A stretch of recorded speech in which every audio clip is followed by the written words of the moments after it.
ಸಿದ್ದರಾಮಯ್ಯನವ್ರದ್ದು ಅದರಲ್ಲಿ ಒಂದು ಪೈಸು ತಪ್ಪಿದೆಯಾ? ಸಿದ್ದರಾಮಯ್ಯಂದು ಐತೇನ್ರಿ? ಸಿದ್ದರಾಮಯ್ಯನವ್ರದ್ದು ಒಂದು ಪೈಸು ತಪ್ಪು, ₹1 ತಪ್ಪೈತೇನ್ರಿ? ಅವ್ರನ್ನ ನೀವು ವಿನಾಕಾರಣ ಅವರನ್ನು ಭ್ರಷ್ಟಾಚಾರಿ ಅಂದ್ಕೊಂಡು ಒಂಥರ ಹಿಂಸೆ ಕೊಂಡಿದ್ರಲ್ಲ ಕರ್ನಾಟಕ ರಾಜ್ಯ ಜನ. ಅವರು ನೋಡಿದ್ದಾರೆ, 40 ವರ್ಷದಿಂದ ಸಿದ್ದರಾಮಯ್ಯನ ರಾಜಕಾರಣ ನೋಡಿದ್ದಾರೆ. ಸಿದ್ದರಾಮಯ್ಯ ಯಾರು ಅಂತ ಗೊತ್ತಿದೆ. ಇವತ್ತು ಒಬ್ಬ ಮುಖ್ಯಮಂತ್ರಿ ಮನಸ್ಸು ಮಾಡಿರೋ 14 ಸೈಟ್ ಏನ್ರಿ, 150 ಸೈಟು ಸುಮ್ಮನೆ ಬರ್ಕೊಟ್ಟು ಹೋಗ್ತಾರೆ.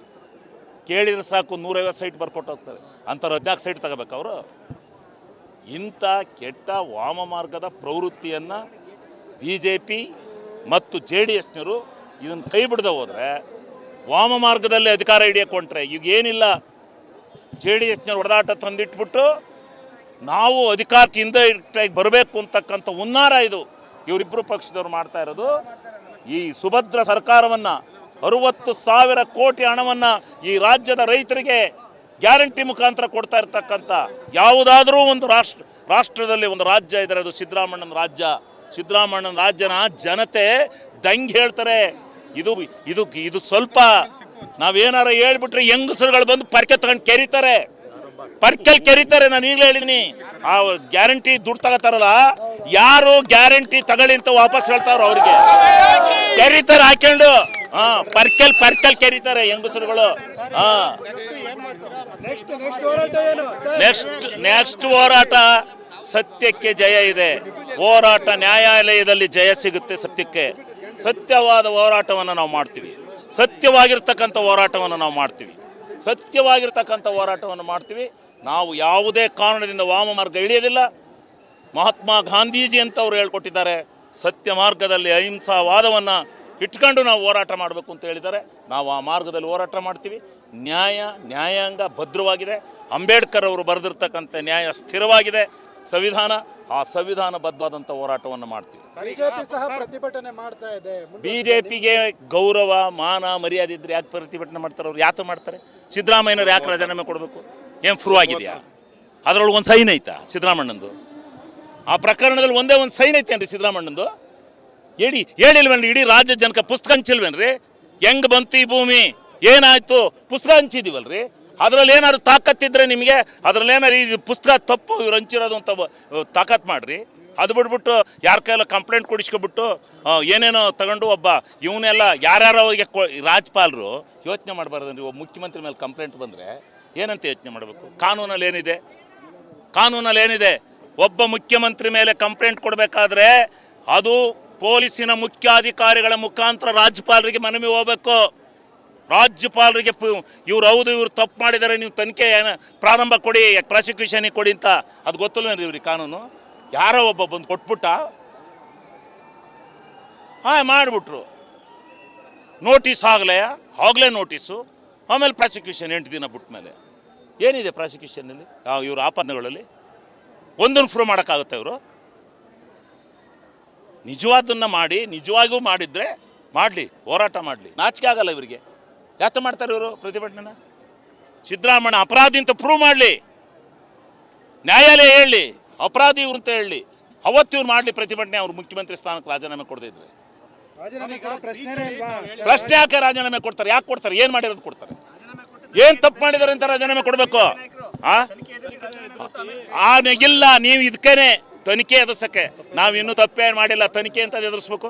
ನೀನು ಮಾಡ್ಕೋ, ಕೇಂದ್ರ ಸರ್ಕಾರ ನಿನ್ನ ಕೈಲೈತಲ್ಲ, ಇಡೀ ಹಿಡ್ಕೊಂಬಂದು ಆಟ ಆಡಿಸು, ಗೊಂಬೆ ಮೇಳ ಆಡಿಸು. ಇಲ್ಲಿ ಆಡಿಸ್ತಾ ಇದ್ದೀರಲ್ಲ ಎಲ್ಲ ದೇಶದಲ್ಲೆಲ್ಲವ.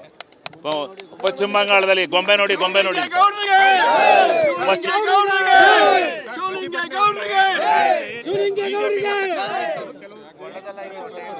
ಹೌದು, BJP ಕಾಂಗ್ರೆಸ್ ಅವರವು ಹಗರಣಗಳಿದಾವೆ, ಬಯಲಿ ಬರ್ತವೆ. ಇವತ್ತು ಬೇಕಾದಷ್ಟು ಹಗರಣಗಳಿದಾವೆ. ಅವನ್ನೆಲ್ಲ ಈಗ ಬಿಚ್ಚಿ ಹೇಳೋಕ್ಕಾಗೋದಿಲ್ಲ. ಮುಂದಿನ ದಿನಗಳಲ್ಲಿ ಹೇಳ್ತೀವಿ. ಅವರು ಸತ್ಯಾಸತ್ಯತೆಗೆ ಬರಲಿ.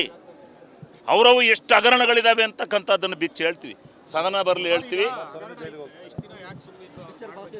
ಯಾರು ನಾವು ಇನ್ನು ಈ ನೋಡ್ರಿ, ಒಂದು ನಾವು ಹೇಳ್ತೀವಿ, ಒಂದು ಮಾರ್ಗದಲ್ಲಿ ಹೋಗ್ತಾ ಇರುತ್ತೆ ಆಡಳಿತ.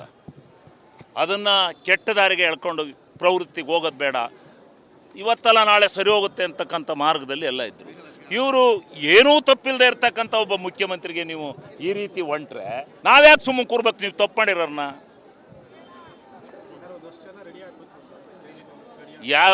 ಆಗಲಿ, ಯಾರ್ಯಾರು ತಪ್ಪು ಮಾಡ್ಯಾರ ಅವ್ರು ಜೈಲಿಗೆ ಹೋಗ್ಬಿಡಿ. ಯಾವನ್ ತಪ್ಪು ಮಾಡ್ಯಾರ ಅವ್ನು ಜೈಲಿಗೆ ಹೋಗ್ಬಿಡ್ರಿ. ಯಾವ ಪಕ್ಷದಲ್ಲಾರ ಮಾಡಿಲ್ಲ, ಹೋಗ್ಲಿ ಜೈಲಿಗೆ.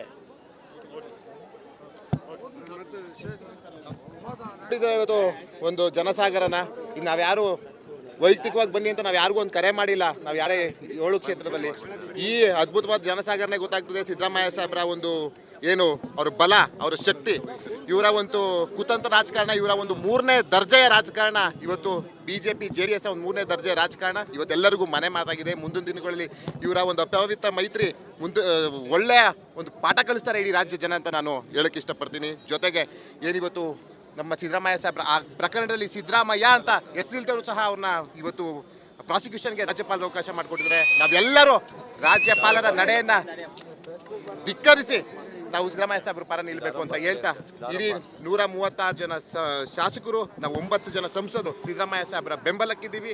ನಾವೆಲ್ಲರೂ ಹಗಳಿರು ಅದೇನೇ ಆಗಲಿ ಆಗಿದಾಗಲಿ ನಾವು ಸಿದ್ದರಾಮಯ್ಯ ಸಾಹೇಬ್ರ ಒಂದು ಹೋರಾಟಕ್ಕೆ ನಾವು ಇಳಿದಿದ್ದೀವಿ. ಇದು ಬರೀ ಏನಂತ ಹೇಳ್ತಾರೆ ಟ್ರೈಲರ್ ಅಷ್ಟೇ, ಕ್ಲೈಮ್ಯಾಕ್ಸ್ ಅಭಿ ಹೇ, ಮುಂದಕ್ಕಿದೆ ಕ್ಲೈಮ್ಯಾಕ್ಸು. ಕಾದ್ ನೋಡಿ. ಜನ ದಂಗೆ ಹೇಳಕ್ಕಿಂತ ಮುಂಚೆ ಅವರು ಬುದ್ಧಿ ಕಲ್ತಿ ಏನು ಪ್ರಾಸಿಕ್ಯೂಷನ್ಗೆ ಅವಕಾಶ ಮಾಡಿಕೊಟ್ಟಿದ್ದಾರೆ ಹಿಂದೆ ತೆಗಿಬೇಕು ಅಂತ ನಾವೆಲ್ಲ ಆಗ್ರಹಿಸ್ತೀವಿ. ಪಾದಯಾತ್ರೆ ಅವ್ರದ್ದು ಡೊಂಬರಾಟ, ಅದು ಡೊಂಬರಾಟ ಆಡ್ತಾವ್ರಲ್ಲ ಅವರು ಬೀದಿಲಿ ಚುನಾಯಿತ ಪ್ರತಿನಿಧಿಗೊಂದು ಅಂತ ಬೀದಿ ಬೀದಿಲಿ ಕುಣ್ಕೊಂಡು ಬರ್ತಾವ್ರಲ್ಲ, ಅದು ಡೊಂಬರಾಟ. ಅದು ನಾವ್ಯಾಕೆ ಮಾಡೋಣ ಪಾದಯಾತ್ರೆ? ನಾವ್ ಯಾವ ಪಾದಯಾತ್ರೆ ಮಾಡಲ್ಲ. ಜನ ಇದಾರ ನಮ್ಮ ಜೊತೆ.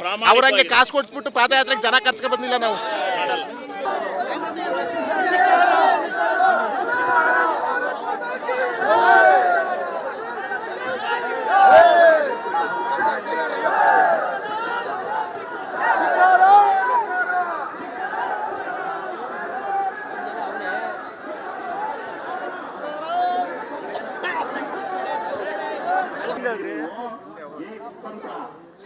ಬೆವರು ಬಂದು ಕಣ್ಣೆಲ್ಲ ಉರಿತೈತೆ.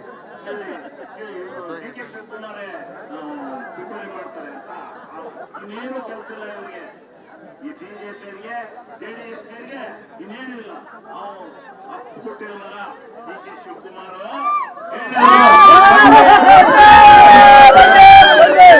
ಬಂಡೆ ರೂಪದಲ್ಲಿ ಸಿದ್ದರಾಮಯ್ಯ ನಾನು ನಿಂತ್ಕೊಂಡು ಸಹಾಯ ಮಾಡ್ತೀನಿ ಅಂತ ಹೇಳಿದ್ರು.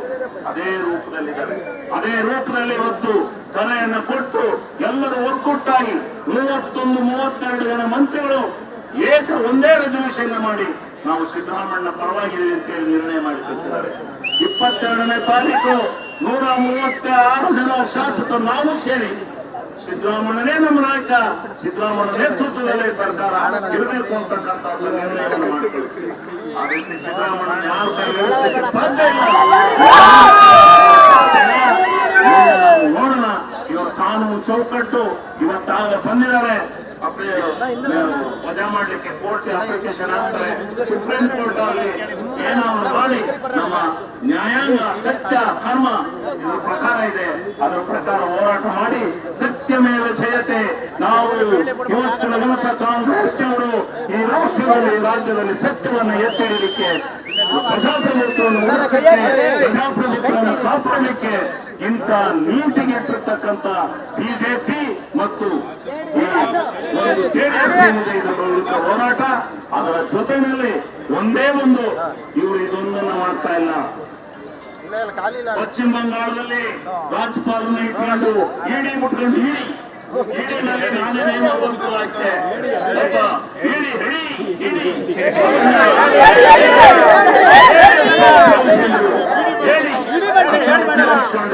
ಎಲ್ಲರ ಮೇಲೆ ಸಿದ್ದರಾಮಯ್ಯ ಸಿದ್ದರಾಮಯ್ಯ ಕಳಿಸುವಂದ ಕಳಿಸ್ತಿ ಅಂತ ಹೇಳು ಅಂತೇಳಿ ಹೇಳ್ಕೊಟ್ಟಂತೆ ಪ್ರಜಾಪ್ರಭುತ್ವದಲ್ಲಿ ಎಲ್ಲ ರಾಜ್ಯಗಳನ್ನ ಪ್ರಜಾಪ್ರಭುತ್ವ ಇದನ್ನು ಒಡೆಯಲಿಕ್ಕೆ ದಮನ ಮಾಡಲಿಕ್ಕೆ ನೀವೇನು ಹೊರಟಿದ್ದೀರಿ ಬಿಜೆಪಿಯವರು. ನಿಮ್ಮ ಕಾಲ ಹತ್ರಕ್ಕೆ ಬರ್ತಾ ಇದೆ, ನಿಮ್ಮ ಕಾಲ ಹತ್ರಕ್ಕೆ ಬರ್ತಾ ಇದೆ. ನೀವೇನು ಮಾಡಲಿಕ್ಕೆ ಸಾಧ್ಯ ಇಲ್ಲ. ಇಡೀ ಭಾರತ ದೇಶದಲ್ಲಿ 11 ಸೀಟ್ ಬಂದ್ರು 11 ಸೀಟ್ ಬಂದಿದ್ರೆ ಎಲ್ಲಿದ್ದೀರಿ ಮೋದಿ ಅಂತ ನೀವು ಅದೃಷ್ಟವಶಾತ್ ಬಂದಿದ್ದೀರಿ. ನೀವು ಇನ್ನು ಮುಂದೆ ಈ ಭಾರತ ದೇಶದಲ್ಲಿ ನಿಮ್ಮ ಈ ಒಡನಾಡ ನೀತಿಯಿಂದ ಈ ದೇಶವನ್ನು ಆಳ್ತಕ್ಕಂಥ ಸಾಮರ್ಥ್ಯ ನಮಗಿಲ್ಲ. ಜಾತ್ಯತೀತ ರಾಷ್ಟ್ರ, ಪ್ರಜಾಪ್ರಭುತ್ವ ರಾಷ್ಟ್ರ, ಜಾತ್ಯತೀತ ರಾಷ್ಟ್ರ. ಇಡೀ ಪ್ರಪಂಚದಲ್ಲಿ ನಮ್ಮ ಸಂವಿಧಾನವನ್ನು ಒಪ್ಪಿಕೊಂಡಿದ್ದಾರೆ. ಇಡೀ ಪ್ರಪಂಚದಲ್ಲಿ ವಿಶ್ವಸಂಸ್ಥೆಗಳಲ್ಲಿ ನಮಗೆ ಸ್ಥಾನ ಕೊಟ್ಟಿದ್ದಾರೆ. ರಾಷ್ಟ್ರಪತಿಗೂ ಒಂದೇ ಓಟು, ಕಾರ್ಮಿಕರಿಗೂ ಒಂದೇ ಓಟು. ಇಂಥ ಪ್ರಜಾಪ್ರಭುತ್ವ ರಾಷ್ಟ್ರವನ್ನ ರಚನೆ ಮಾಡಿಕೊಂಡು ಈ ದೇಶಕ್ಕೆ ಹೆಮ್ಮೆಯನ್ನು ತುಂಬಿಕೊಂಡಿರ್ತಕ್ಕಂಥ ನಮ್ಮ ದೇಶವನ್ನ ಆಳದಂತ ಎಲ್ಲ ಜನಕ್ಕೆ ಕಪ್ಪು ಚುಕ್ಕಿಯನ್ನ, ಒಬ್ಬ ಮುಖ್ಯಮಂತ್ರಿಗೆ ಕಪ್ಪು ಚುಕ್ಕಿಯನ್ನ ತರ್ತಕ್ಕಂಥ ನಿಟ್ಟಿನಲ್ಲಿ ಷಂಡತಂತ್ರದ ರಾಜಕಾರಣವನ್ನು ಮಾಡ್ತಾ ಇದ್ದೀರಲ್ಲ. ನಾನು ಇವತ್ತು ಈ ವೇದಿಕೆ ಮುಖಾಂತರ ಕರೆ ಕೊಡ್ತಾ ಇದ್ದೇನೆ. ರಾಜ್ಯಪಾಲರೇ, ಕೊಟ್ಟಿದ್ದೀನಿ. ನಿಮ್ಗೇನಾರ ಮಾನ ಮರ್ಯಾದೆ ನಿನಗೇನಾರ ಇದ್ರೆ ನಿಮ್ಗೆ ವಾಪಸ್ ಹೋಗಿ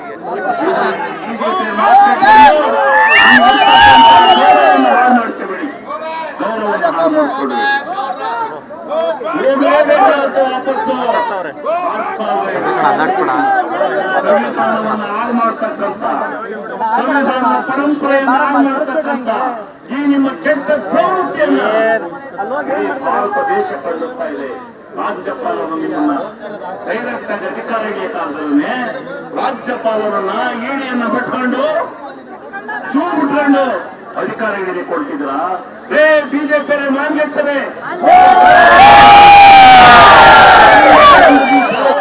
ಒಂದೇ ಒಂದು ದಿವಸ ನೀವು 105 ಸೀಟ್ ಅನ್ನು ವಿಧಾನಸೌಧಕ್ಕೆ ಬಂದಿದ್ದೀರೇನ್ರಿ? ಬಂದಿದ್ದೀರಂದ್ರೆ ಯಾವತ್ ಬಂದಿದ್ದೀರಿ? ನೀವು 105 ತಗೊಂಡು ಬಿಜೆಪಿಯವರು ಒಂದ್ಸರಿ ಬಂದ್ರೆ ಉಲ್ಟಾ ಹೊಡ್ಸಿರಿ. ಮತ್ತೆ ಹೋದ್ಸರಿ ಯಡಿಯೂರಪ್ಪ 15 ಜನ ಕರ್ಕೊಂಡೋಗಿ ಜೆಡಿಎಸ್ ಬಿಜೆಪಿ ಜೆಡಿಎಸ್ ಇವ್ರನ್ನ ಕಾಂಗ್ರೆಸ್ಗೆ ರಾಜೀನಾಮೆ ಕೊಡಿಸಿ ಅಧಿಕಾರಕ್ಕೆ ಬಂದ್ರಿ. ಈಗ ಅದೇ ಆಟ ನಡೆಯುತ್ತೆ ಅಂತ ಆಟ ಹಾಕಕ್ ಬಂದಿದ್ದೀರಾ?